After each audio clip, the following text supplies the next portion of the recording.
Hello everyone, I'm Shahd Mutaz, currently a Year 2 student studying at the University of Sharjah, and today I'm going to be explaining all of the GIT arteries, nerves, and lymphatics.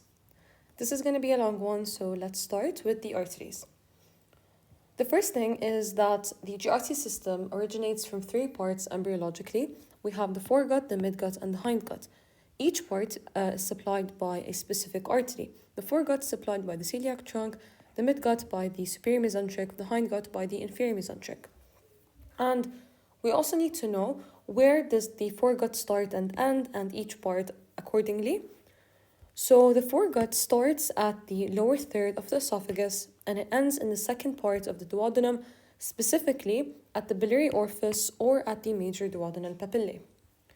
Now obviously when this one ends, the midgut will start, and the midgut ends.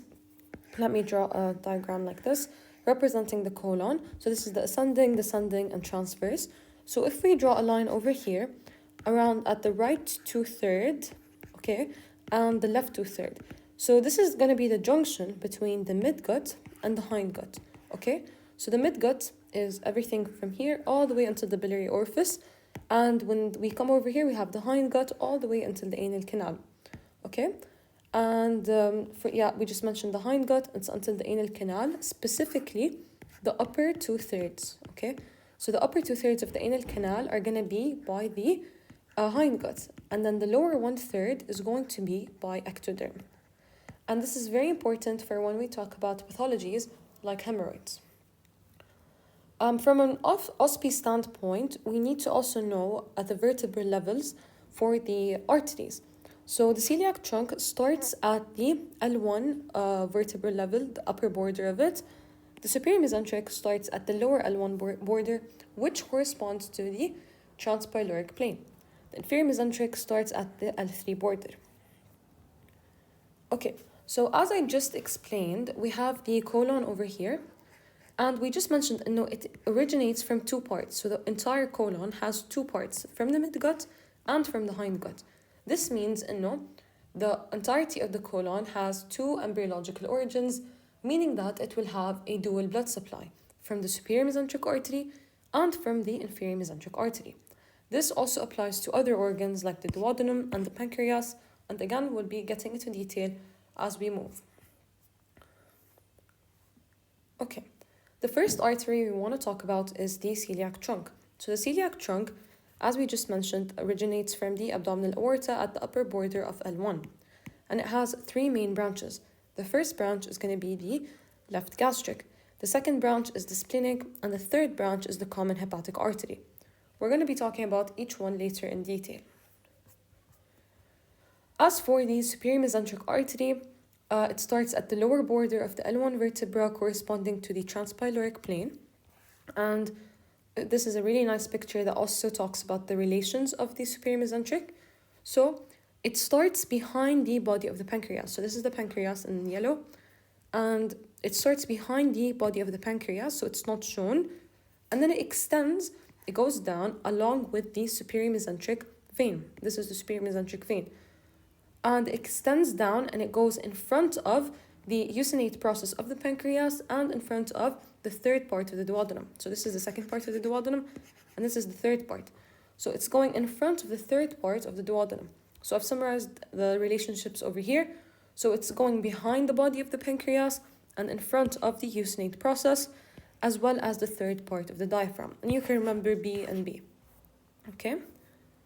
Now, as for its course and how it ends, so this is the superior mesenteric artery over here, this one in red, okay? And the first branch, it's very important to know, the first branch is the inferior pancreatoduodenal artery. The second branch is the middle colic. The third branch, is the right colic. And the fourth one is the ileocolic, okay? Now we do have some intestinal branches, them being the jejunal arteries and the ileal branches, okay? And again, we'll do these later on, but just to memorize them, I remember them as IMRI, so IMRI, IMRI. Okay, and last but not least, we have the superior mesenteric vein. The superior mesenteric vein, for an OSPE standpoint, It's important to know that it lies on the right side of the artery, because if they got you a cadaver, you're not really gonna be able to distinguish them very easily. So just know that the superior mesenteric vein lies to the right of the superior mesenteric artery, and I remember it as VR. So V for the vein and R for right, so VR. طيب. Next we have the inferior mesenteric artery. The inferior mesenteric artery, as we just mentioned, starts at the level of L3. And I have a way of remembering it as the rule of threes. So we have it's the third major part of or branch of the aorta. It originates at L3, and it has like a relationship to the posterior wall of the third part of the duodenum. And we also have that it has three main branches. So what are the three main branches? We have the left colic, the sigmoidal arteries, as well as the superior rectal artery. And the superior rectal is going to be the continuation of the inferior mesenteric beyond the pelvic brim, okay? And again, details later. Before we move on, we just want to talk about the veins really quickly. So this is a nice picture for the veins from Ambos. So the most important vein in the GIT system is the very famous portal vein, the hepatic portal vein, and we need to know how it's made. So as we just said, if we have the superior mesenteric artery over here, to the right, we're going to have the superior mesenteric vein. So the superior mesenteric vein is going to be bringing blood like this, right? And it's going to anastomose with the splenic vein. So if we imagine that the splenic artery is going above the splenic vein, okay? So again, for OSPE purposes, know that the artery is above the vein in the spleen, as well as when they enter the hilum. Okay, so this is the splenic vein is coming like this, and it meets with the superior mesenteric vein. And this is exactly how the portal vein is going to form. So like an equation, you can remember that portal vein is equal to superior mesenteric vein plus the splenic vein, okay? Now, an important tributary to the splenic vein is going to be the inferior mesenteric vein, okay? So this is very important. So if we ever have portal hypertension, for example, all of these veins are going to be like congested, because we cannot bring the blood to the portal vein. As for the anterior abdominal wall, we also have some important arteries over here, them being the superior epigastric and the inferior epigastric. Now, the superior epigastric, as I'm sure you remember from the CVS unit, arises from the internal mammary artery, which continues as the musculophrenic, and the superior epigastric, which is the one we're talking about. And as for the inferior epigastric, it arises from the external iliac. Now, the external iliac comes from the abdominal aorta, which will then become the common iliac, which will split into internal iliac and external iliac. And as you can see, the inferior epigastric artery and vein are coming from the external iliac. طيب. Now, as for the veins of the anterior abdominal wall, we have superficial veins and we have deep veins. So the superficial ones are ones like that drain into the lateral thoracic and the internal thoracic veins, first of all, which are these. And we also have some of them that drain into superficial epigastric veins, which are these, okay? And we also have paraumbilical veins. Around the umbilicus, we have some important veins over there, which drain into the portal vein. This does not mean the portal vein is a superficial vein. We're saying the paraumbilical veins drain into the portal veins, and the paraumbilical veins are the superficial ones. Okay? Now, this is going to lead to a very important clinical finding. So whenever you have portal hypertension, any veins that are draining into the portal vein are going to be congested and distended, meaning upon physical examination, you're going to find that all of the veins are distended and you can see them through the abdominal wall as a clinical finding. And this is what we call caput medosa. And we took this in OSCE. Okay, and we also have another vein, which is called the thoracoepigastric vein, which is this one. And it's simply a connection between the ephemeral vein and the lateral thoracic vein. And this is a variation. It does not have to be present in everyone. Finally, we have the deep veins. The deep veins are found in the rectus abdominis muscle, and they're simply the ones that we just talked about, like this one. So the inferior epigastric vein, this one, is a deep vein.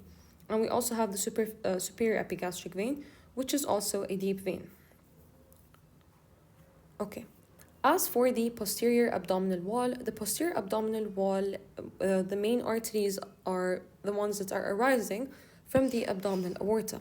So we're going to divide the branches into three parts. We have the visceral branches from the abdominal aorta, the posterior or the parietal ones, and the terminal branches. Let's start with the terminal branches, which I already explained.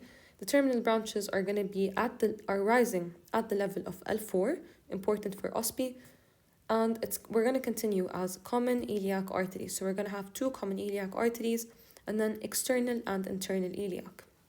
Okay. As for the visceral organs or visceral branches, visceral meaning they supply organs, and we have the paired ones and the unpaired, and this simply is like common sense. Yani of course you have two kidneys, for example, or two suprarenal glands, two gonads on each side, which is why we're saying another paired. And unpaired are the ones that we talked about initially up in the beginning, are the celiac, superior mesenteric, and inferior mesenteric. Now, as for the paired, we have the renal, middle, suprarenal, and gonadal. So over here, we have the middle suprarenal. Of course, this is going to be the first one. We also have the renal right after it, and this corresponds to the level. So imagine that you have the suprarenal over here, then the kidney, and then you have the gonadal, which are testicular in males and ovarian arteries in females. And they're the ones over here. Okay, now we're done for the visceral ones, and we're going to go into the parietal or the posterior ones. Now for the paired, we have the inferior phrenic, and this is a very important artery because it is the first branch of the abdominal aorta. So it's over here. These two are the inferior phrenic. They are the first branches of the abdominal aorta, so they arise at T12. And as you remember from last unit, we had that T12 was the hiatus of the aorta in the diaphragm, right? It was T8 for inferior vena cava, T10 for esophagus, and then T12 for the abdominal aorta. Okay, in the diaphragm, the hiatus يعني. So the minute that it gets into the hiatus, it's going to give us the inferior phrenic arteries. And then we have the lumbar arteries. So we have the lumbar arteries over here on the sides. Okay, and then we have the median sacral artery, which is this artery right here that arises just after the bifurcation. This one, the median sacral. Okay, so here we have the lumbar arteries. This is a posterior view. We have 4 lumbar arteries, these on each side. So 4 are on each side, or you can say 4 pairs. And these are the superior and inferior phrenic. So the superior phrenic comes from the thoracic aorta. And then at the level of T12, the aorta is going to enter the diaphragm, and it's going to become the abdominal aorta, giving us the first branch, which is the inferior phrenic artery. Okay, and this is what I just explained. Now the lumbar arteries are going to be supplying the vertebral column, the spinal cord, and the posterior abdominal wall, which makes sense due to their location. As for the inferior vena cava, we need to know that it starts at the L5 vertebra by the union of the 2 common iliac veins, and then it continues up to pierce the diaphragm at the level of T8. And the way I remember all of the diaphragm levels is by this simple mnemonic. T8 is IVC, as we know, and then this one's for the esophagus, and then this one's for the aorta, as we just explained. The way I remember it is that the 8 has a superior part and an inferior part, صح? We know إنه we have 2 vena cavas, superior and inferior. This means إنه هيك يعني خلاص remember it. Okay, بعدين I have the esophagus. The esophagus, I just say إنه I just ate 10 burgers and it sticks. And then بيبقى aorta, so just keep adding 2. طيب, هلا what are the tributaries of the inferior vena cava? أول وحدة, as we already know from the aorta, the first branch is the inferior phrenic artery. Same here, same thing here. The first tributary is going to be the inferior phrenic vein. بعدين, what's directly under the diaphragm من phrenic طبعا diaphragm, what's directly under it? We have the liver, فرح تكون hepatic vein. And then we have the kidney, and just above the kidney, before the kidney, we have the suprarenal, and then the renal, and then the gonadal. It's the same order as the arteries, okay? And then we have the lumbar. I know no, in the PowerPoint it says you only have 2 lumbar veins, but in reality we have the same thing as the arteries. Okay, and we have 4 lumbar veins, the same thing. Okay. And then we just, as we mentioned, we have the common iliac that form the inferior vena cava, but obviously they are the tributaries. طيب. We need to differentiate between the right side and the left side when it comes to these 3. On the right side, they directly, individually drain into the inferior vena cava. So the right suprarenal, as you can see, is directly going into the inferior vena cava. But on the left side, they're going to the left renal first before draining here. For the left suprarenal and the left gonadal are both draining into the left renal, and then the left renal will go to the inferior vena cava on its own. And this is because you have the aorta over here, so it's kind of hard for them to just go all the way like this. So it's much easier for them to go to the next best thing, which is the left renal. Okay, now we're done with the basic overview of all of the arteries. I didn't do it in the same order as the slides because I felt that it's important to know everything before we dive into each organ, and it makes it much easier that way. So now let's get into the esophagus. طيب. The esophagus has 3 parts. It has the cervical part, the thoracic part, and the abdominal part. And we said it enters the diaphragm at the level of T10 because I ate 10 burgers, صح? Okay. We have the abdominal part, which is the one that we're going to be focusing on. We have the inferior phrenic, which is the first branch of the abdominal aorta that we mentioned, okay, which is this one. The inferior phrenic, this one. Okay, and the second branch is the left gastric. Now the left gastric, if you remember, we said we have the celiac trunk, we have the left gastric artery, the splenic artery, and the common hepatic. The left gastric is going to give us esophageal branches, okay, because it's the one closest to it. So the left gastric حياتها عم بتطلع لنا esophageal branches that will supply the abdominal part of the esophagus. Okay, very simple.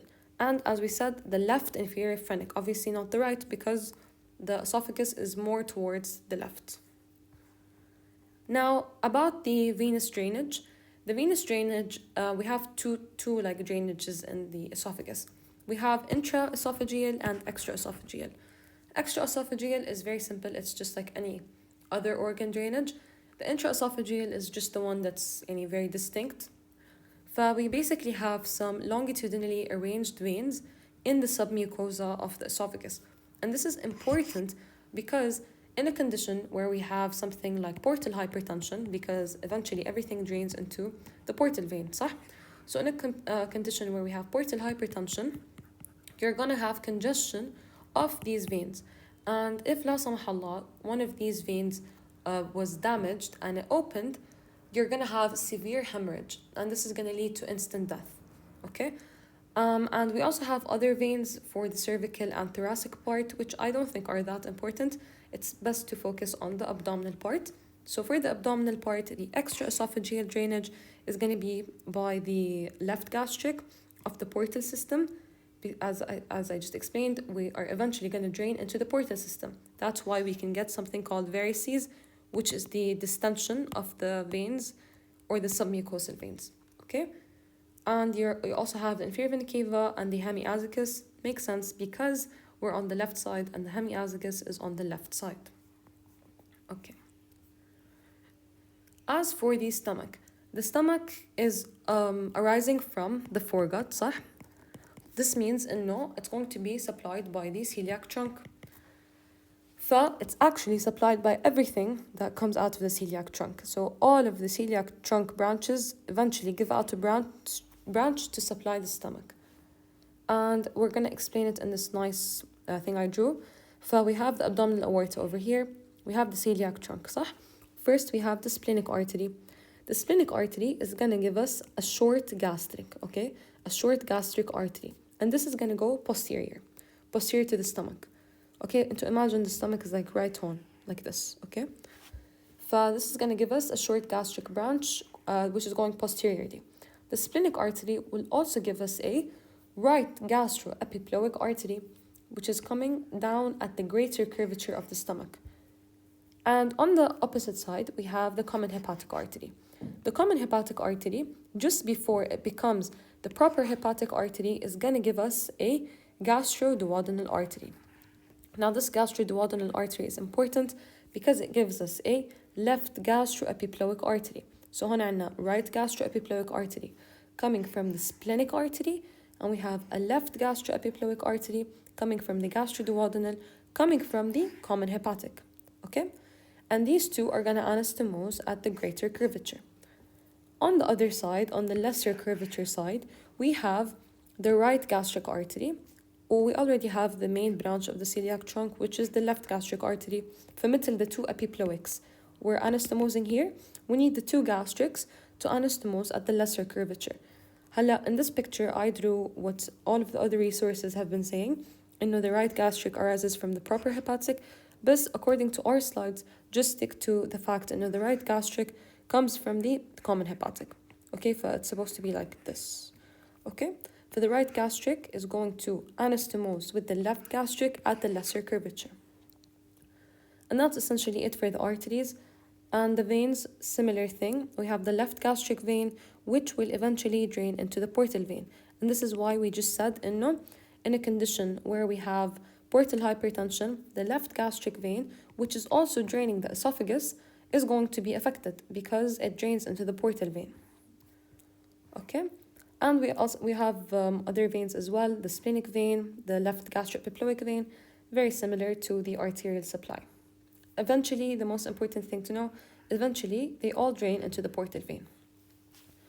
And this is what we mentioned before, and the portal vein is splenic vein plus superior mesenteric, and the inferior mesenteric drains into the splenic vein.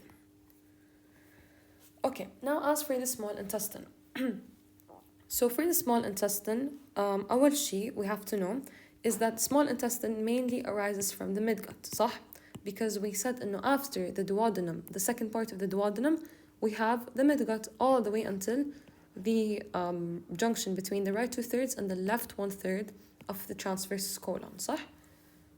This means in the small intestine, ما عدا the first part of the first part of the duodenum and the second part of the duodenum are going to be supplied by the celiac trunk, وبعدين anything after that is going to be supplied by the superior mesenteric artery, صح? This is for the arterial supply. هلا, we're gonna, as we said before, we have the superior mesenteric artery like this, and we had jejunal branches and ileal branches, صح? هون in this picture, we had jejunal branches and we had ileal branches. This is exactly what's happening here. All of these arteries that you're seeing are coming from the superior mesenteric artery. طيب, اللي هم jejunal arteries and ileal arteries. Now, they're going to start anastomosing a lot together, and they're going to form what we call as arcades, okay? So these like circular anastomosis are all called arcades. And then they're going to form these long arteries, which we call the vasorecta, okay? هلا, it's important to note that the jejunum, okay, the jejunum part of the intestine is actually more vascular than the ileal part of the intestine. And this is because of the arrangement of the blood vessels. What is the difference in the arrangement? We said we have the jejunum and the ileum, صح? So the jejunum has much fewer arcades, as you can see. It has much fewer arcades compared to the ileum. So the ileum, we have a lot of these arcades, small arcades. On the other hand, in the jejunum, we have longer vasorecta. So the blood supply, the blood vessels over here are longer. In contrast to the ileum, the blood over here, the blood vessels are much shorter, but we have more arcades. And I drew these two things, and this arcade is very long, but it's only one arcade, so it's fewer arcades for the jejunum. But for the ileum, you have many arcades, but they're all short, okay?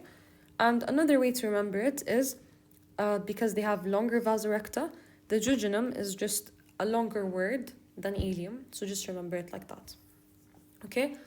This is important in making the jejunum much more vascular than the ileum, and this is related to its digestive properties, and most of the absorption is happening here rather than in the ileum.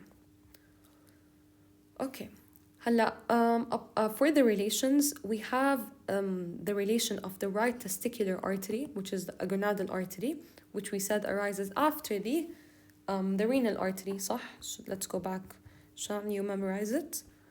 We have over here the renal arteries, okay, and then you have the testicular arteries over here, هدول, and the renal artery, and then the suprarenal above it. So for the testicular arteries, which are the gonadal arteries in this case, okay, they are related posteriorly to the third part of the duodenum. So now we're looking at the stomach from the back. We're looking at the posterior abdominal wall, and this is the duodenum. This is the second part, and this is the third part. So the testicular artery, which is running down like this, and it's going down, okay, it is related to the third part of the duodenum. An important anastomosis over here is the anastomosis of the superior and inferior pancreatoduodenal vessels.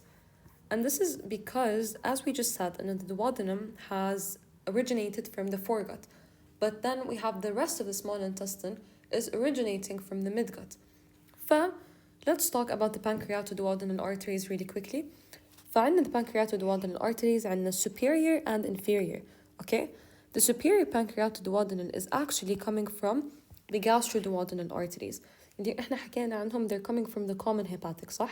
For the common hepatic, which is this one, okay, it's giving us the gastroduodenal arteries. The gastroduodenal artery will give us شو gastroepiploic, the right gastroepiploic, and it will also give us the pancreatoduodenal, اللي هم the superior pancreatoduodenal. And this is the part that is supplying the duodenum or the small intestine from the foregut, from the celiac trunk, صح? هلا we're going to the midgut, which is the superior mesenteric artery. So we obviously need another pancreatoduodenal artery, which is coming from the superior mesenteric artery. فهي هي inferior pancreatoduodenal artery, okay? Which is this one. So this is the superior mesenteric artery. It's originating from here. It's coming down like this. And then the first branch, as we mentioned, is the inferior pancreatoduodenal artery. Now the anterior branch of this one will anastomose with the anterior branch of this one, and the posterior branch of this one will anastomose with the posterior branch of this one. Okay, just know إنه في anterior posterior branches وهون في anterior posterior branches و they anastomose accordingly. هلا where do they anastomose? At the junction of the midgut and the foregut, صح? هنا let's remind ourselves. We said إنه the foregut ends where? At the biliary orifice, in the second part of the duodenum, at the major duodenal papillae, which is here, somewhere around here, صح? But this is exactly where they are anastomosing, as you can see. But this is where the anastomosis between the celiac trunk and the superior mesenteric artery, between the foregut and the midgut. This is where the anastomosis is happening, at the junction of them. Okay? So this is how you can correlate things embryologically. طيب هلا let's go to the large intestine. The large intestine, as we already mentioned, has also a dual embryological origin. We have the midgut and the hindgut around over here, صح? Meaning it's going to be supplied by the superior mesenteric as well as the inferior mesenteric. طيب. For the superior mesenteric artery, as we said, on the inferior pancreatoduodenal, which is going to anastomose with superior pancreatoduodenal. بعدين عنا كل colic branches. So all of these are specifically for the colon. طيب. We have middle colic, right colic, and ileocolic. كلياتهم هون. We have the first one, middle colic, we have right colic, and then we have the ileocolic. And as we already mentioned, عنا jejunal branches, ileal branches for the small intestine. هون ما بدنا إياهم. طيب. هلا over here, the middle colic is going to supply the right 2/3 of the transverse colon, which makes sense because it's very close to it مبدئيا. Okay, middle colic. You can remember طبعا إنه middle colic is because the transverse colon is found in the middle of the body. That's the way to remember it. The middle colic is going to give us a left branch and a right branch. بس المهم just know إنه it supplies this part of the colon. وطبعا we have the other ones, right colic and ileocolic.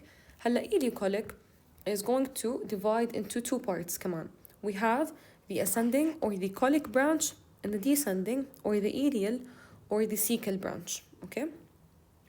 The descending part is going to give us anterior cecal and posterior cecal. posterior cecal will give us appendicular, which makes sense لأنه نحن هلأ حاليا هون. Okay, we're in this area. And in this area, we have the cecum and we have the appendix. طيب. So this is why this is called cecal, because it's going down towards the cecum. And then this one's called ascending or colic because it's going to the colon. طيب. Or the ascending colon يعني. And now the posterior cecal is going to give us the appendicular artery. So the appendicular artery will go like this up until the appendix to supply the appendix. And as we know, the mesentery is carrying arteries, صح? فمثل ما هنا, the mesentery of the small intestine was carrying all of these arcades and the vasa recta. We have a mesentery for the appendix. This mesentery is called the mesoappendix. So in the mesoappendix, we find the appendicular artery. The appendicular artery is actually an end artery, meaning it doesn't have any anastomosis with any other arteries. And this is dangerous because if you ever have an obstruction or occlusion of this artery, whether it be pathological or surgical, you can end up with gangrene of the tip of the appendix. So the appendix is going to undergo necrosis, and this is going to lead to gangrene, eventually infection and peritonitis and so on. On the other hand, عنا anterior cecal. The anterior cecal is found in the superior ileocecal fold. What's that? So this is a better picture. As we said, عنا ileocolic من هون. It's going to give us the colic or the ascending, and the cecal or the descending. صح? And then we're going to have anterior cecal. I can zoom out like this so that you can correlate it لهاي كمان. So we're going to have anterior cecal, which is this one, and then posterior cecal, this one. Posterior cecal will give us appendicular, and appendicular will go in the mesoappendix, which is this one. As you can see, this is the mesoappendix, the one in yellow, which is holding the appendix, okay? And it carries the appendicular artery. And as we said, this is an end artery. صح? Okay. And for the superior ileocecal fold, which is this one right here, this is the superior ileocecal fold, it carries the anterior cecal artery. We also have an inferior ileocecal fold, which is right here. And we're saying fold in whole folds of the mesentery, okay? The inferior ileocecal fold actually is avascular, so it doesn't carry any arteries. That's mostly it for the superior mesenteric. The last part I just want to mention, which I mentioned before, is that superior mesenteric ends over here by anastomosing with the ileocecal artery, with its branch. So it anastomoses with a branch of it. It comes like this, and it anastomoses with the end part of it. And you can see over here. And this one is actually the superior mesenteric. Hi here. Okay? And this one is the ileocolic. It's coming like this to anastomose. Okay. As for the hindgut part, which is after here, صح? The hindgut part is supplied by the inferior mesenteric, and we said by the rule of threes, صح? We have 3 branches, they're all related to the colon and the rectum. First we have the left colic. بما إنه we have right colic on this side, أكيد we're gonna have a left colic. And then we have the sigmoidal arteries. We have multiple sigmoidal arteries, okay? Which are these? هنا multiple. And we have left colic مثل ما حكينا. And then we have the superior rectal. And the superior rectal is simply the continuation of the inferior mesenteric artery beyond the pelvic brim. And it supplies the rectum as well as the upper 2/3 of the anal canal. Yani basically all the way until the last part of the hindgut. And then after that, as I said before, in the upper 2/3 صح؟ وهون عنا الectoderm.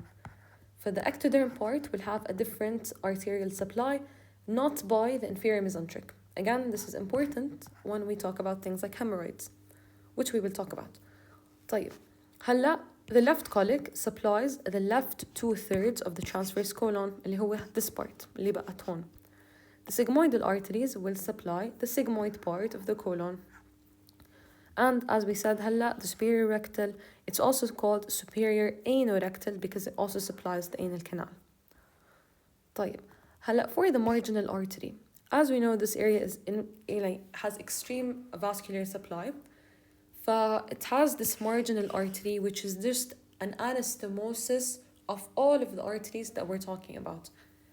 It goes like this all the way, okay? Now, the marginal artery actually leaves an avascular window, which is this part. I'll make it more clear. This part, all of this is an avascular window, meaning it does not have any blood supply. And this is really helpful for when we're doing things like surgeries, when the surgeon wants to cut somewhere to go into a deeper level of the abdomen, they can use this area in order not to injure any arteries. But in some people, they have a variation, which is called the arc of Rylan. The arc of Rylan is an anastomosis between the middle colic and the left colic, creating this artery called the arc of Rylan that no longer makes this area avascular. So this is why the surgeon has to be very careful when they are performing surgery. They cannot assume every person has an avascular window. Before they check the mesentery, they hold it up against a light source in order to make sure that there is no artery running over there. Okay, now as for the venous drainage, the venous drainage, very simple. For the mid-gut part, it's by the superior mesenteric vein. For the hindgut part, it's by the inferior mesenteric vein. And again, we already know what makes the portal vein, so all of these are tributaries to the portal vein. So if la samhallah someone has cancer, the cancer can spread by these veins to go and metastasize in the liver. And this is why the most common site of metastasis in the GIT system is the liver, because everything drains into the portal vein, and the liver is responsible for detoxification and so on. Now, as for the rectum has 3 arteries that supply it. The first one is the superior rectal artery. The superior rectal artery, as we said, is the continuation of the inferior mesenteric after the pelvic brim. So this is the inferior mesenteric artery. It gave out all its branches, and then at the pelvic brim, we're going to start calling it the superior mesenteric artery. But see, it's the same thing. It's not really a branch. It's more like a continuation. Okay? Next, we have the middle rectal artery.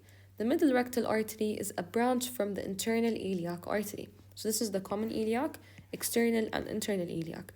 Now the internal iliac will give us the middle rectal artery, اللي هي هاي. Okay? Now we have another branch coming from the internal iliac, which is called the internal pudendal artery, اللي هي هاي. The internal pudendal will give us another branch called the inferior rectal artery. For the inferior rectal artery, which is the third one, okay, is coming from the internal pudendal, and the internal pudendal is coming from the internal iliac. It's as simple as it can be, okay? So again, we have 3 arteries: superior rectal, middle rectal, inferior rectal. Superior rectal is the continuation of the inferior mesenteric. Middle rectal is coming from the internal iliac. Inferior rectal is coming from the internal pudendal, which is coming from the internal iliac. Now we're going to be talking about the veins. So for the veins, we have the rectal and anal venous plexus, and they are very important for when we talk about hemorrhoids. Hemorrhoids are essentially abnormal distension of the anal venous plexus, and they can sometimes be painful or painless. And the fact that they're painful or painless simply depends on their location. So how are we going to determine the location, or generally subdivide the locations in the anal canal? By 2 lines, okay? For the first line is called the pectinate line, otherwise called as the dentate line. Okay, so over here they call it the dentate line. And the other line is called the white line, or the Hilton's white line. And they divide 2 different things. So the pectinate line is going to be a division between the 2 different mucosal types. If you remember, حكينا إنه this part of the rectum, the upper 2/3 part, is coming from the hindgut, while the lower 1/3 part is going to be ectoderm. So it has a completely different embryological origin, meaning it will have different blood supply, different nerve supply, and so on. This is the division, and the division is determined or marked by the pectinate line. On the other hand, we have the white line. The white line is simply a boundary between the external and internal sphincters. I'll show you in this picture more clearly. We have the intermediate zone over here, or the dentate line or the pectinate line. And as you can see, there's a difference between the mucosal types. This is endoderm and this is ectoderm, or stratified squamous epithelium. And the white line of Hilton is going to divide or be like a way to mark the internal and external anal sphincters. See, this is the internal sphincter هون, and this is all the external sphincter. For the internal sphincter ends right over here, and this is where the white line is. Okay, it's not that important, just know it exists and it's an avascular zone as well. طب هلا as for hemorrhoids, بما انه this part اللي هي the upper part above the pectinate line is going to be from the hindgut, it has visceral innervation, meaning انه it does not feel pain. So any hemorrhoids that are happening above the pectinate line are going to be painless.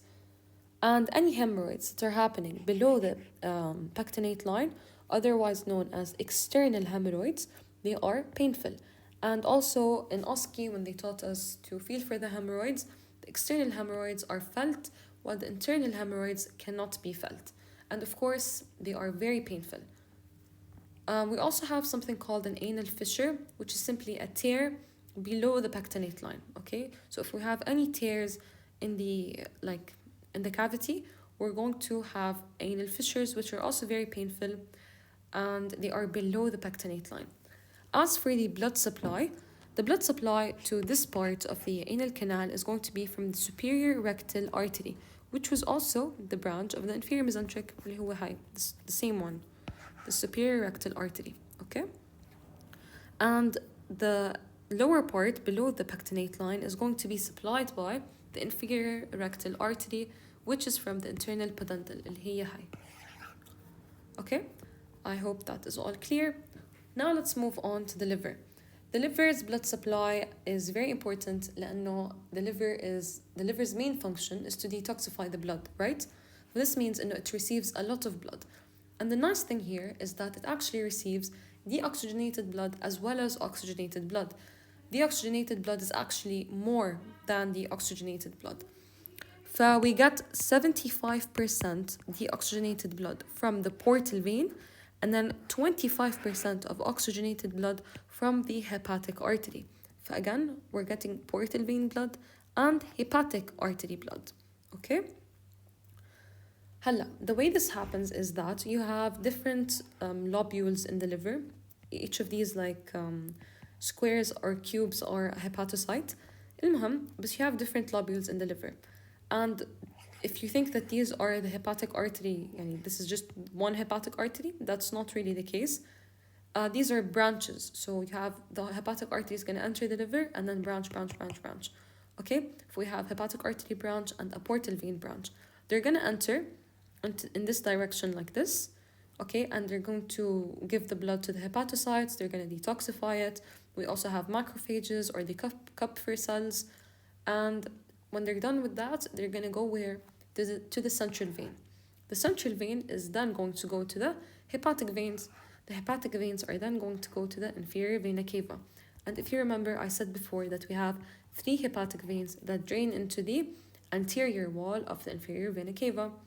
And this is very important to memorize. Dr. Sunny said it. Let me go back and remind you. As you can see, we have the hepatic veins. We have 3 hepatic veins draining into the anterior wall of the inferior vena cava. So that's essentially it for the liver. The blood is coming from 2 different sources, deoxygenated and oxygenated. Okay. As for the pancreas, the pancreas, as we mentioned before, also has a dual embryological origin, coming from the foregut and the midgut. So it's going to have branches from the celiac artery or the celiac trunk and the superior mesenteric artery. What are the branches exactly? From the celiac, we said that we have the splenic artery. As we know, this one, the splenic artery with the tortuous path. This is the splenic artery. It's going to give us pancreatic branches. Just know هيك بتعطينا pancreatic branches لفوق since it's very close to it. And then we have the celiac artery, which is going to give us the superior pancreatoduodenal artery. اللي هي, we said before, remember, we said we have superior and inferior pancreatoduodenal. Let's go to the picture. This one, for example. Okay, the pancreatoduodenal arteries عندنا two. كان عندنا الانفيريور and the superior. الانفيريور جايين من السوبيريور ميزنتريك والسوبيريور جايين من الجاستروduodenal اللي هم هون. Gastroduodenal gives us epiploic and gives us the superior pancreatoduodenal. Okay, for the superior pancreatoduodenal is coming, as we said, gastroduodenal, common hepatic, and then from the celiac. And it's important to know that any duodenal ulcer can lead to the erosion of the gastroduodenal artery, okay, because it's going to be very close to it. Now these are the branches from the celiac trunk. What are the branches from the superior mesenteric? Again, we already talked about this, but this is all just repetition. The inferior pancreatoduodenal artery, which is the first branch of the superior mesenteric, is going to anastomose with the superior pancreatoduodenal artery at the junction of the foregut and the midgut, which means, as we said, the anterior with the anterior and the posterior with the posterior. And just to remind you one last time with the picture, this is what we said: superior and inferior. Inferior from superior mesenteric, superior is coming from gastroduodenal, and the anastomose over here at the biliary orifice or at the junction between the foregut and the midgut. Okay. As for the spleen, which is finally the last organ, or before we do that, let's just go to the venous drainage. So for the venous drainage, we have, pancreatic cancer can metastasize easily to the liver via the portal vein. So this is the same concept as a lot of the other organs before, like the stomach, for example. Eventually, everything will drain into the portal vein, meaning any cancer can easily metastasize to the liver. As for the spleen, it's very simple. The spleen it's supplied by the celiac trunk. We have the splenic artery, and even in a cadaver, you're going to notice that the splenic artery has a very tortuous path, so it's very it's not a straight artery, okay? If it has a tortuous path, and it goes above the splenic vein, as we mentioned before. It's going above the splenic vein and enters the hilum of the spleen, also above the splenic vein. So the splenic vein lies inferior to it, okay? But this is important in OSPE. And the splenic artery, as we mentioned, is the largest branch of the celiac trunk. And as for the splenic vein, it lies at the lower level, and that's essentially it. And the splenic vein, as we mentioned also before, receives a tributary from the inferior mesenteric vein. Now, if we ever get portal hypertension, splenomegaly can happen, because imagine that the blood is not able to go to the liver. For all of the blood is going to start being congested, okay? It's going to be stationary in the splenic vein, meaning the blood's going to go back to the spleen and it's going to become a lot bigger, meaning we're going to have splenomegaly. And that's it for the arteries. Now let's go into the nerves. Now for the second part, we're going to be talking about the nerves in detail, but we're going to start with the most basic information leading up to each organ. Now, let's divide the autonomic nervous system. We have the parasympathetic, sympathetic, and enteric. The enteric is what is supplying the GIT. Now, the parasympathetic system, we're going to divide it into what supplies the foregut and the midgut and what supplies the hindgut. The vagus nerve supplies the upper GI, known as the foregut and the midgut. The pelvic splanchnic nerve is what supplies the hindgut. And whenever we're referring to the parasympathetic nervous system, we refer to it as having craniosacral outflow. Now, this means that the vagus nerve is actually a cranial nerve. It is the cranial nerve number 10. And the pelvic splanchnic nerve arises from the sacral segments 2, 3, and 4. So this is where the term cranial comes from and sacral comes from. Okay, so as we know, the parasympathetic nervous system is responsible for resting and digesting. That means that it will activate the enteric nervous system, while the sympathetic nervous system is for fight or flight. So whenever we are in a fight or flight mode, we obviously don't have any time to digest. We want to divert all of the blood from the GIT to areas like our muscles, for example. So this is why the sympathetic nervous system will be inhibiting the enteric nervous system. And to simplify it even more, the enteric nervous system works on its own, but it receives external impulses from the sympathetic and parasympathetic to enhance its function, either to excite it or to inhibit it. And the parasympathetic nervous system excites the enteric nervous system, while the sympathetic inhibits it. Okay, so let's talk about the enteric nervous system in more detail. So the enteric nervous system is comprised of the myenteric plexus and the submucosal plexus. So these are found within all of the organs of the GIT. And the myenteric plexus is the plexus that was found between the two muscle layers, which was the outer longitudinal and inner circular. And submucosal is from the name, found submucosally. Now, what are the functions of each? The myenteric nervous system, the myenteric plexus is responsible for enhancing motility. So it is excitatory in that sense. So it enhances peristalsis and the general movements in the GIT, like hostrations and so on. While the submucosal plexus is responsible for secretions. And you can remember it by the submucosal starts with an S, and secretions also start with an S. Myenteric plexus starts with an M, so does motility. Now, how is the motility of the GIT controlled? I'm pretty sure you remember that we had the pacemaker cells in the heart. Similarly, we have these cells in the GIT system. They're called causal cells. You can pronounce it the way you want. المهم, causal cells are basically the cells that create slow waves, and they create tonic contraction. Tonic means continuous. So they create tonic continuous contractions in the GIT, meaning that your GIT system is never going to stop contracting. Yani you're never going to have a period in time, even if you are in a sympathetic fight or flight mode, the GIT system is not going to completely collapse and stop moving. It still has to keep moving. The sympathetic and parasympathetic are just going to either enhance or decrease these movements, right? So that's why we have these causal cells that are going to keep the movements going on. So they're going to set the movements or the rhythm of the peristaltic movements. Another thing that happens from the myenteric nervous plexus is that it secretes vasointestinal peptides. And what they do is that they relax smooth muscles and blood vessels in order to promote movement and secretions and so on. Now, what is peristalsis exactly?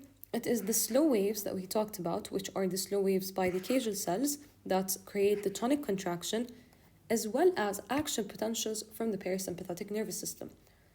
Now, as we said, the parasympathetic nervous system is going to be enhancing the activity of the enteric, and it does that by sending acetylcholine, okay? And as you can see over here, you have the slow waves or the tonic contractions synthesized or created by the causal cells.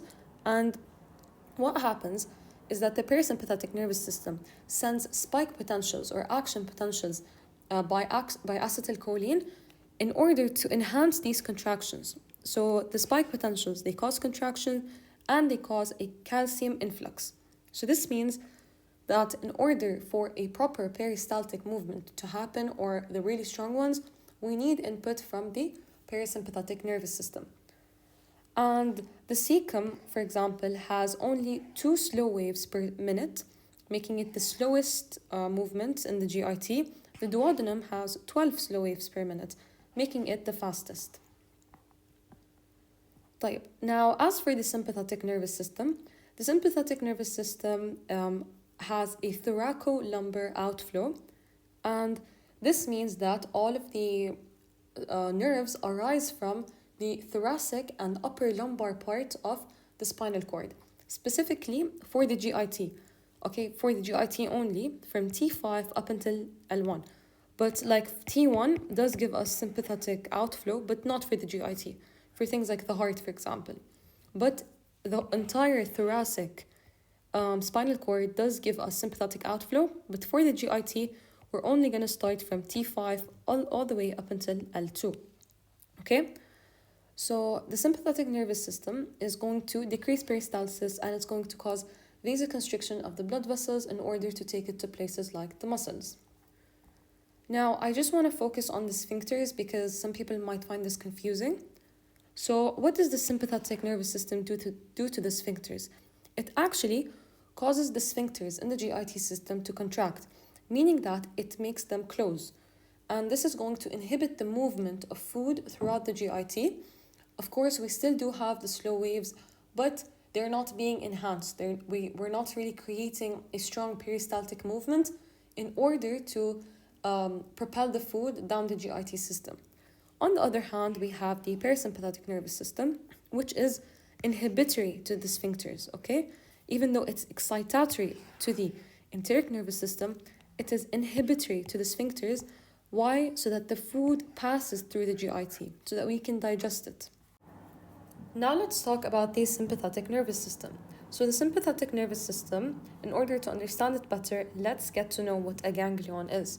So a ganglion is a collection of cell bodies in the peripheral nervous system or outside the central nervous system, meaning outside the spinal cord and the brain, right? So we have two types of sympathetic ganglia. We have the sympathetic trunk and the splanchnic ganglia. The sympathetic trunk is paravertebral, meaning it is next to the spinal cord. So this is the spinal cord. So we have a sympathetic chain on this side and a sympathetic chain on this side. And it's just like a collection of cell bodies like this, and they're all connected, okay? And then we have the splanchnic ganglia, which is prevertebral. So it is in front of the vertebra. It's located essentially in the abdominal aorta, abdominal cavity around the aorta, okay? So now we also want to know what are pre- and post-ganglionic fibers. So this is the sympathetic nervous system and this is the parasympathetic. The sympathetic nervous system will release preganglionic fibers from the spinal cord. And for the sympathetic nervous system, we need to know that we can only release sympathetic fibers from the lateral horn. Okay, so if I have the lateral horn or the gray matter, this is the gray matter, I need to have a lateral horn on both sides for me to secrete or release preganglionic fibers. Now, these preganglionic fibers will either synapse with these two. The preganglionic fibers arising from the lateral horn will either synapse with the sympathetic trunk or with the splanchnic ganglion. So they can either go to this and synapse with them, like you're seeing here, or they can ignore the sympathetic chain and go and synapse with the celiac ganglion. And keep this in mind for just a minute. So as we said, the preganglionic are going to come, synapse with their ganglion, and create postganglionic fibers. And in the case of the sympathetic nervous system, the postganglionic fibers are much longer than the postganglionic fibers in the parasympathetic. So if you're ever asked a question, you have an organ and its ganglion is really close to it, like really, really close, what fibers are these? Are they parasympathetic or sympathetic? The answer would be parasympathetic. Okay, now let's talk about why does the sympathetic nervous system have a thoracolumbar outflow. Now, this is related to the lateral horn cells I just explained. Now, these lateral horn cells are only found in two places. They are found in the thoracic region of the spinal cord as well as the upper lumbar region. Okay, they're only found until L2. So in the cervical region, and in the lower lumbar as well as the sacral region, we do not have the lateral horn cells, meaning that we cannot have any sympathetic preganglionic fibers exiting from these areas, and this is evident by the picture, right? You can see that all of the sympathetic fibers are getting released from T1 until L2, and this is because we have the lateral horn cells in these areas, and there are no lateral horn cells anywhere else. طيب. Now, how does this relate to the GIT system? This means that all of my sympathetic fibers are going to be from this area, right? But for the GIT system, we have the sympathetic fibers arising from T5 until L2. Anything from T1 until T4 is not related to the GIT. It supplies the lungs and the heart and so on. But for the GIT system, we have a thoracolumbar outflow specifically from T5 until L2. And I've written this here. Okay, and the function is to decrease peristalsis and cause vasoconstriction of the blood vessels. And again, this is because the lateral horn cells are only present in these areas from T1 until L2. طيب. Now, what about the splanchnic nerves and هاي القصة كلياتها? Let's simplify it. So it's important to know that all of the preganglionic fibers for the GIT system do not have anything to do with the sympathetic chain. We are going to ignore this thing's existence for now, okay? We're not related to it. Today we're going to be concerned with the splanchnic ganglia or the prevertebral ganglia, otherwise known as collateral ganglia, okay? So we have three different names for them. Now, we've previously said that they are the celiac ganglion, aortocarinal, superior mesenteric, and inferior mesenteric ganglion. And what happens is that the preganglionic fibers of from T5 until L2 are going to ignore the sympathetic chain, and they're going to relay in these ganglions. Okay, they're going to come and go to the collateral ganglions. They're not synapsing over here. And what they do is that they secrete acetylcholine inside these ganglions. And then from these ganglions, you're going to have postganglionic fibers going to each organ. Okay? And that's essentially what the collateral ganglia story is. Okay, so what about the greater, lesser splanchnic, least splanchnic nerves?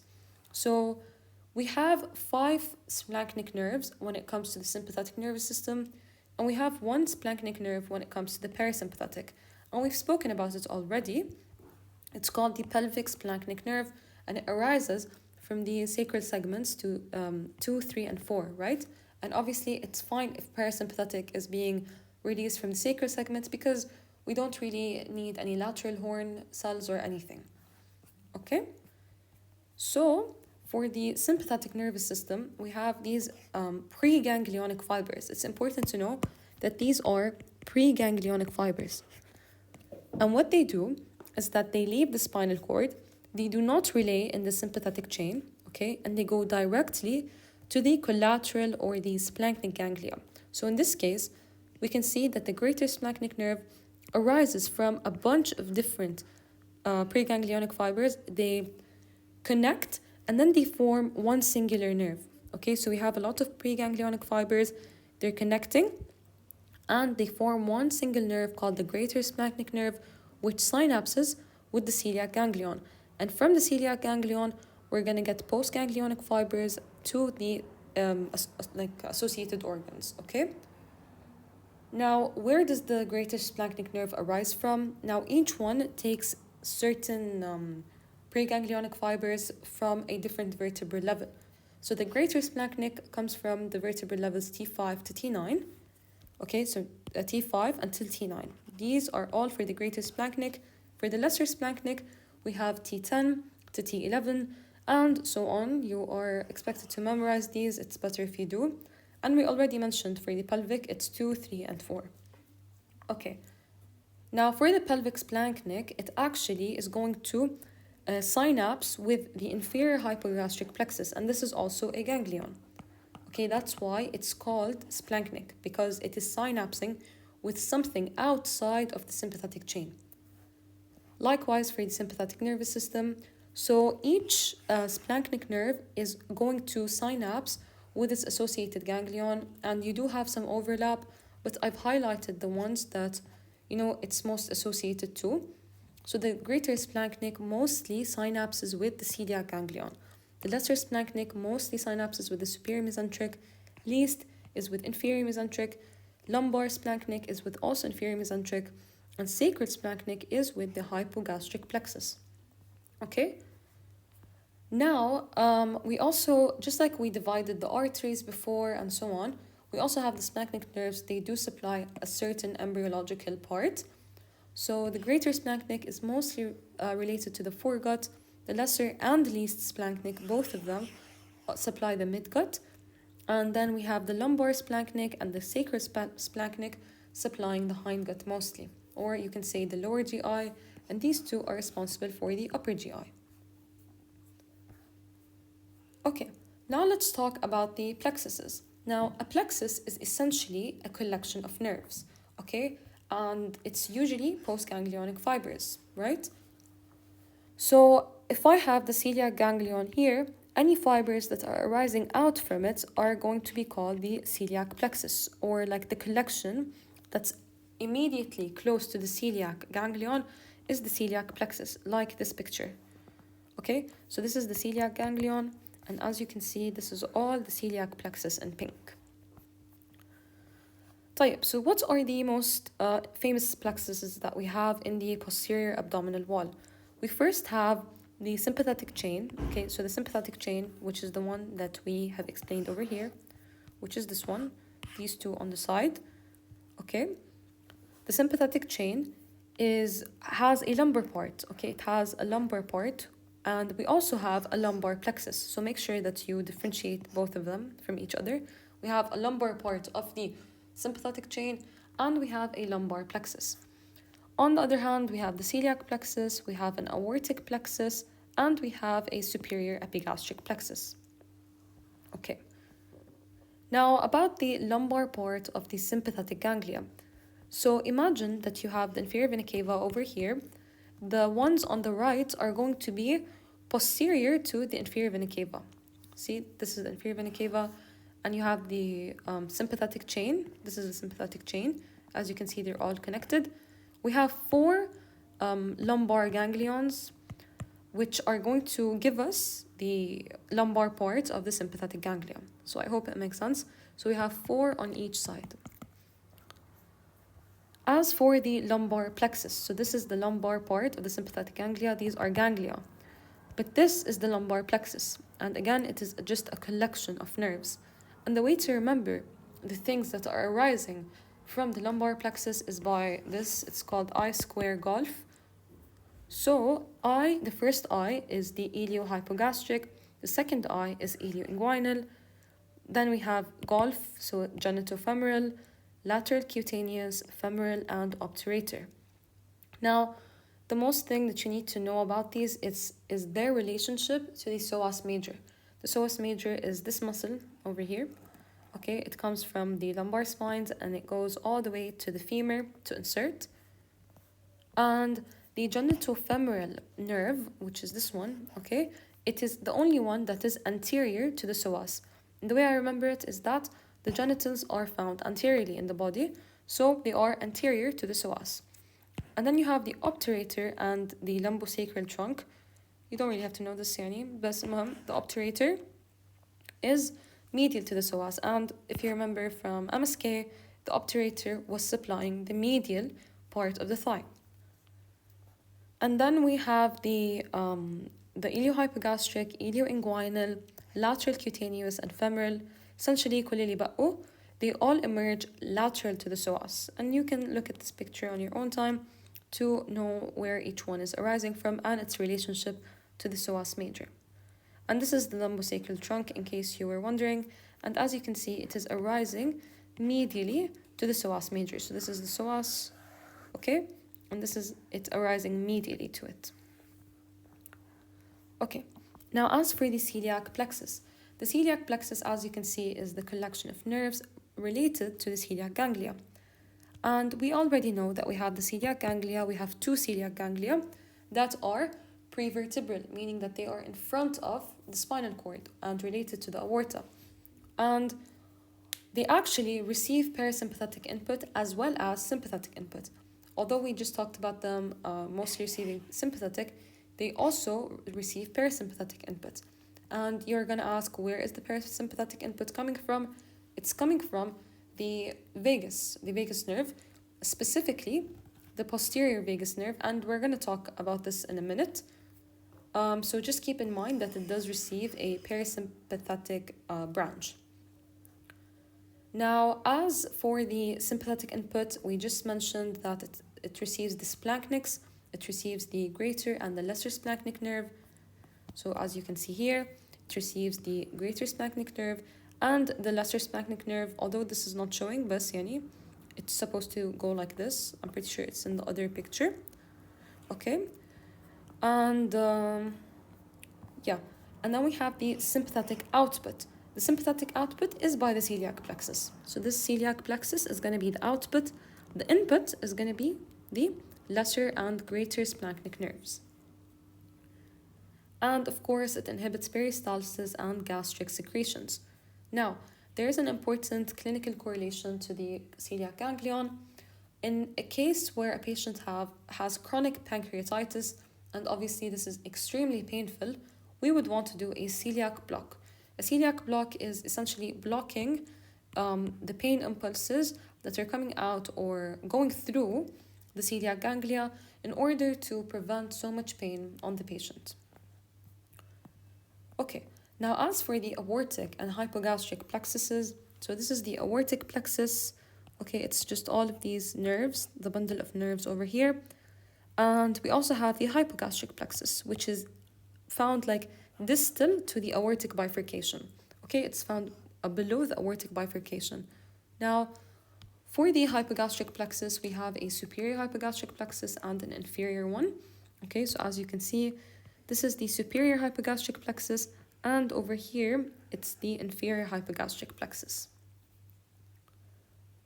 Okay, and for the aortic plexus, it actually connects superiorly to the celiac ganglion or the celiac plexus, and it connects inferiorly to the hypogastric plexus. So I'm pretty sure you can see it over here. The aortic plexus, it's connecting inferiorly with the hypogastric plexus, and it connects superiorly with the celiac plexus. So it would connect superiorly with this, like this. Okay. Now, before I get into each organ, I just quickly want to bring your attention to referred pain. I've summarized the things that you have to know on this page. So first, let's start with what referred pain is. It's essentially where you have a pain in one part of your body and you're feeling the pain in another part due to the fact that you're experiencing pain there. So for example, if you were experiencing pain in your gallbladder, it would radiate to your right shoulder. And this is due to having similar embryological origins or similar nerve supply. Okay? Now, for the foregut, midgut, and hindgut, any organ that is originating from the foregut. So let's say you have your stomach. Okay, your stomach is over here almost, صح? So you would feel like if you had a gastric ulcer, for example, you would feel the pain over here, epigastric, okay, in the epigastric region. If you had pain in your something arising from the midgut, like let's say your appendix, okay, you would feel the pain over here. And likewise for the hindgut, anything from there would be felt here. Okay, now as for the specific dermatomes, and it makes sense, like the dermatomes over here, they correspond to this picture, to what we just said. So for example, let's just do a quick example. So T1 until T4. So T1 all the way until T4, sometimes even lower. طيب, you would feel the pain epigastric وطالع, because this is the esophagus, okay? For the esophagus, if you had pain in your esophagus, you'd obviously feel it here. If you had pain in your stomach, you would feel it here in the midline, okay, mostly. And likewise for the other organs. In the small intestine, you would feel it in the umbilical region. The large intestine, appendicitis or something, you would feel it in also in the T10 dermatome around the umbilicus, okay? And I've also summarized some of the interesting ones. So for example, gallbladder pain would radiate to the right shoulder, or not radiate, it would be referred there, okay? The splenic pain, if you have pain in your spleen, since the spleen is on the left side, it would go to the left shoulder. And we already know this, that the aorta is going to give pain posteriorly in the case of aortic dissection, for example, as well as the kidney. And the pancreas is going to the pancreatic pain is going to radiate to the thoracic dermatomes. Now let's talk about each organ. So for the esophagus, we've already mentioned the pain. The referred pain is going to be in the epigastric region. And let's start with the parasympathetic. So for the parasympathetic, I'm sure that you remember the recurrent laryngeal nerve. So let's say that this is the trachea and this is the esophagus. The recurrent laryngeal was in the middle. So in a case where you'd have esophageal cancer or anything that would compress the recurrent laryngeal, you would end up with hoarseness of the voice. And this is for the upper cervical esophagus. So it's supplied by the recurrent laryngeal. Now the lower part of the esophagus is going to be supplied by the esophageal plexus, which is made from sympathetic as well as parasympathetic fibers. the parasympathetic fibers. So if you would imagine that you have an anterior portion of the esophageal plexus as well as a posterior portion, so behind the esophagus, of course, they're going to unite at the end. So once we're done with the esophageal plexus, they're going to unite at the end in order to form the anterior vagal trunk and the posterior vagal trunk. So the anterior vagal trunk, which is like this, going down like this, from the esophageal plexus. Now this is going to go down to the stomach in order to supply it, as well as the posterior vagal trunk. It's coming from the posterior esophageal plexus. Okay. Now, as for the sympathetic part, so we have the cervical esophagus, which have postganglionic fibers arising from the cervical and the T1 region of the sympathetic trunk. Now, you're going to ask, if you're focusing up, how is something sympathetic originating from the cervical ganglion? And this is due to the fact that we have the sympathetic trunk. Okay, so the sympathetic trunk, in this case, since this is the cervical esophagus, okay, this is the cervical esophagus, it's a part of the, it's not really a part of the foregut, okay? It's like from somewhere else. So this means, we can have some fibers that relay in the sympathetic trunk. Okay, so the fibers arising from T1 that have the lateral horn can give us the sympathetic fibers that we need. But from C7, from the cervical region, we can't have that. We can't have any sympathetic fibers coming out from here. Okay, so we can have the sympathetic fiber arising from T1. It ascends in the sympathetic trunk and it goes and supplies the cervical part of the esophagus. And likewise for T1, it goes directly with no problems. Okay, now as for the lower part of the esophagus, the postganglionic fibers arise from the T2 to T6 ganglia of the sympathetic trunk. And this is very simple if you understand what we explained up. Moving on to the stomach, in cases of a gastric ulcer, for example, the pain will be felt in the epigastric region due to the fact that the stomach is originating from the foregut, specifically in the dermatomes T6 to T9, just like we discussed previously. Okay, now as for a recap for the esophageal plexus, so we already know that we have a right and a left vagus nerve. The right and the left vagus nerve will participate in forming the esophageal plexus, and we know that the esophageal plexus is made out of parasympathetic as well as sympathetic fibers. So the vagus is going to form the parasympathetic branch. Now, when we're done with the esophageal plexus, as we're going down, it's going to give us two portions. The anterior portion will be giving us the anterior vagal trunk. The posterior portion of the esophageal plexus will give us the posterior vagal trunk. So which vagus nerve is responsible for each? So the right vagus nerve gives us the posterior vagal trunk, and the left vagus nerve is responsible for the anterior vagal trunk. And I remember it's like LA and PR. So P for posterior and R for right. So you're opening PR packages in LA. طيب. So now, as for the functions of the parasympathetic nervous system, we've already discussed them, but I'd like to emphasize again on the parasympathetic function to the sphincters. So we know that it is inhibitory to the sphincters, and once we inhibit a sphincter, that means that we are opening it. So we are allowing for the passage of food in the GI system so that we promote digestion. Okay. So this is the anterior and posterior vagal trunk that we talked about. So let's focus for now on the left vagus, which forms the anterior vagal trunk because LA. طيب. So the left vagus or the anterior vagal trunk is coming anteriorly, and as you can see, the right vagus with the dotted line is going posteriorly, supplying the posterior wall of the stomach. طيب. So the left vagus, as we can see, is giving us a hepatic branch. It's also giving us a nerve of Latter-J, which is this one. So the hepatic branch obviously is going to the liver, and the nerve of Latter-J is going to the anterior one, of course, which is the one for the left vagus, is going to be supplying the pyloric region, so this whole area. And keep in mind that the anterior one, or the left vagus nerve of Latter-J, is going to also supply the pyloric sphincter.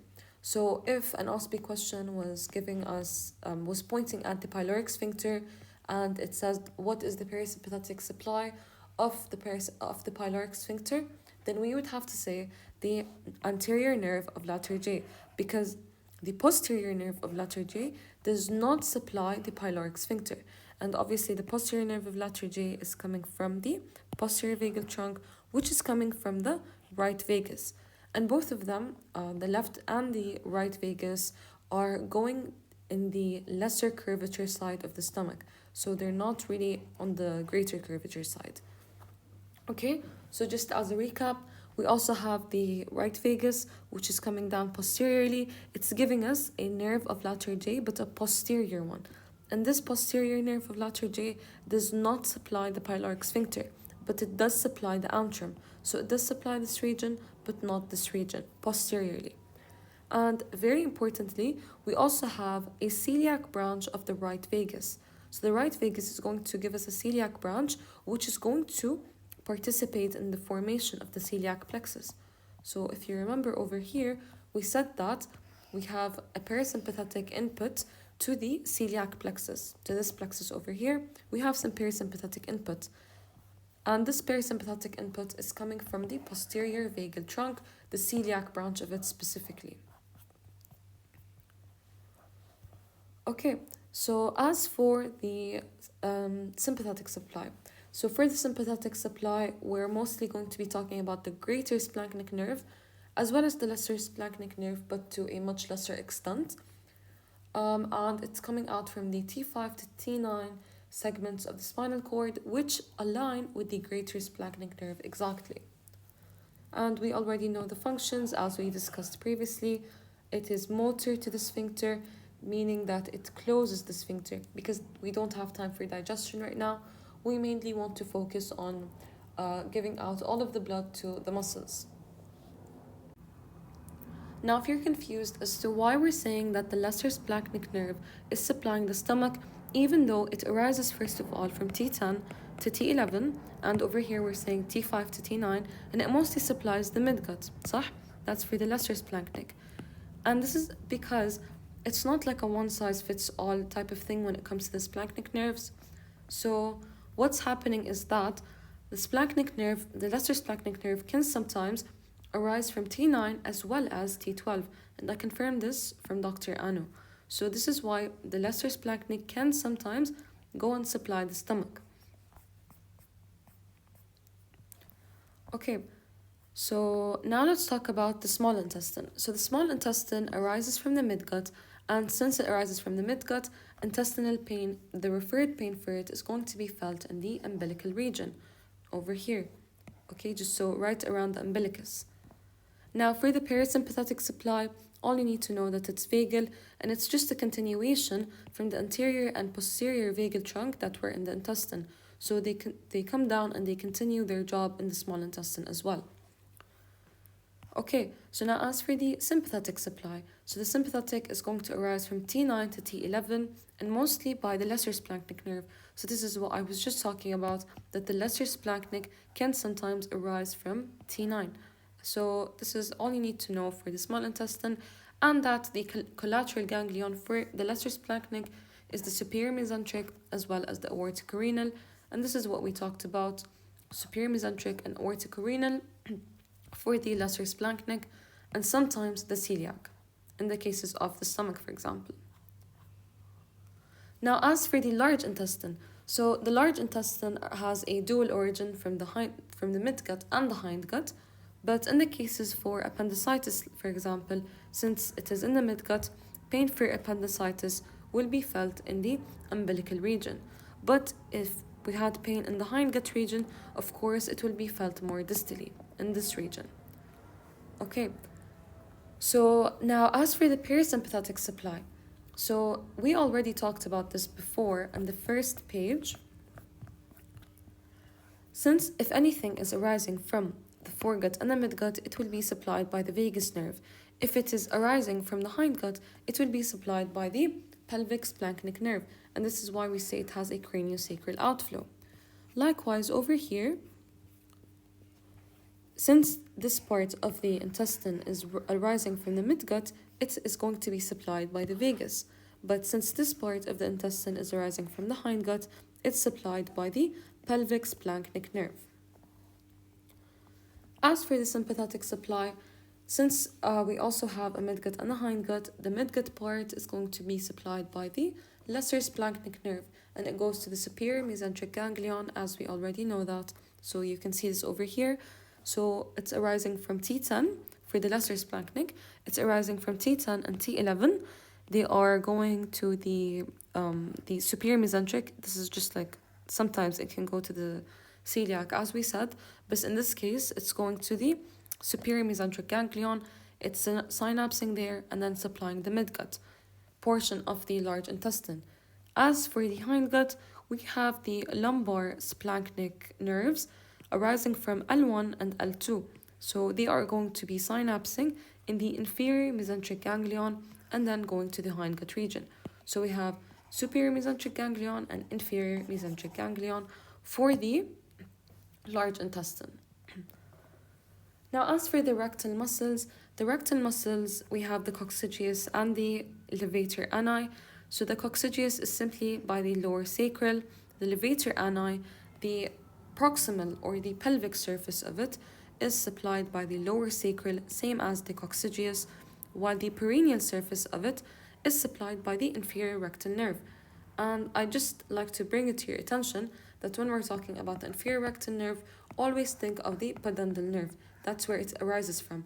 Same likewise for the arteries. We said no, the inferior rectal artery is also arising from the pudendal artery, which was arising from the internal iliac. Now, as for the anal canal, we talked about this before also, but just to talk about the nerves in more detail, anything that is above the pectinate line is arising from the hindgut, meaning that it has visceral innervation from the inferior hypogastric plexus or ganglion. This means that this area is not painful in the cases of an internal hemorrhoid. If we are below the pectinate line, we are referring to something that's coming out from the ectoderm, so it will have somatic innervation. So in the cases of an external hemorrhoid, it will be extremely painful. As for the liver is arising from the foregut. And since it's arising from the foregut, it will mostly be supplied by the greater splanchnic nerve and by the celiac plexus.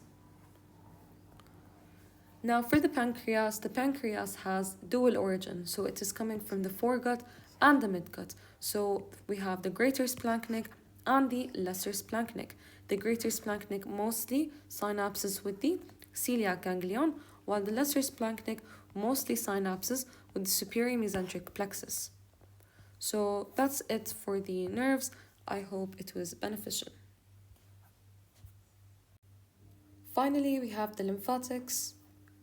So first of all, we have superficial and deep lymphatics. So we're going to divide the superficial lymphatics into two, and we have to know that they accompany superficial veins.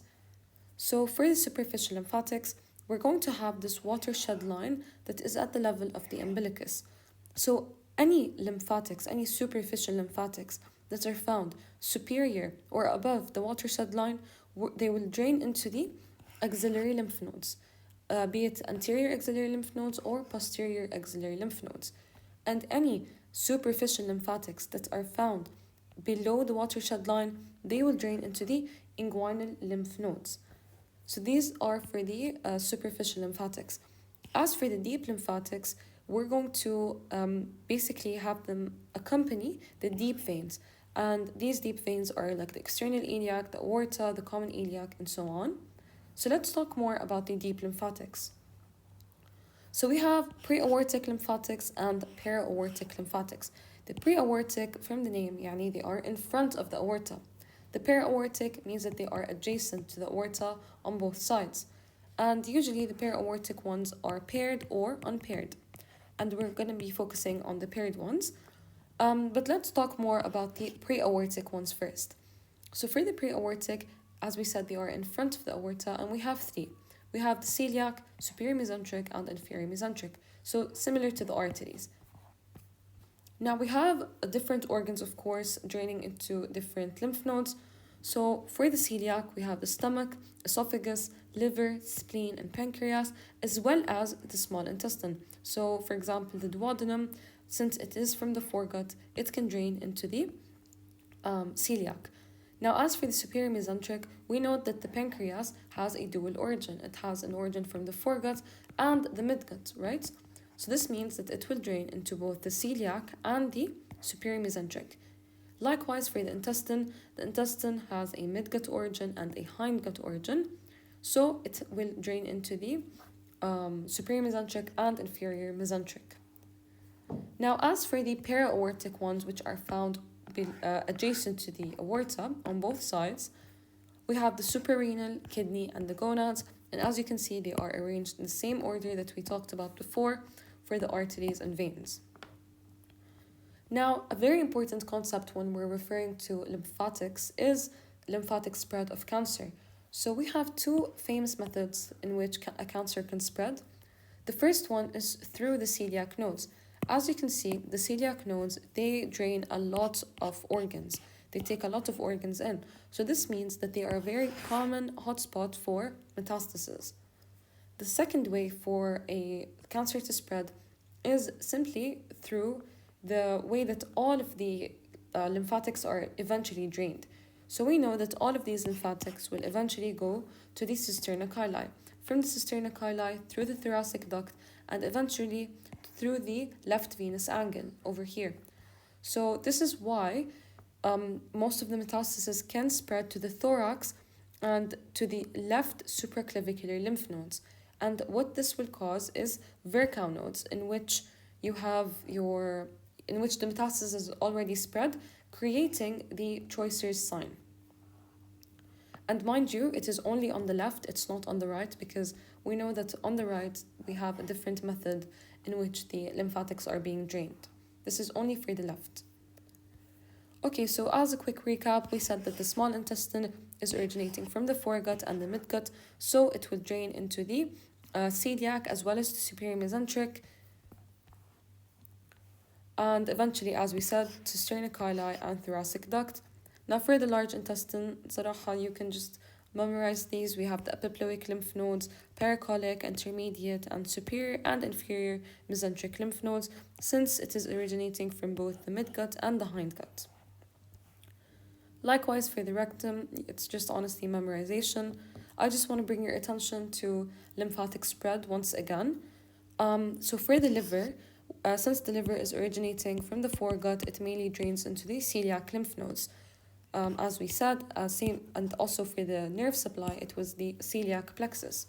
So one of the lymph nodes around the liver is the posterior mediastinal lymph nodes, and it's related to the bare area of the liver. And the bare area is related to the diaphragm. So this means that cancer can pass from the liver to the thorax through these lymph nodes, اللي هم posterior mediastinal lymph nodes. Likewise, for the pancreas, we said that it drains into both the celiac as well as the superior mesenteric due to its dual embryonic origin. And since we also have a lot of blood supply going to the pancreas, it is a very common, the cancers there can be deadly because they can metastasize very easily. And that's it for the video. I hope this was beneficial, and ادعوا لي واستودعتكم الله. السلام عليكم.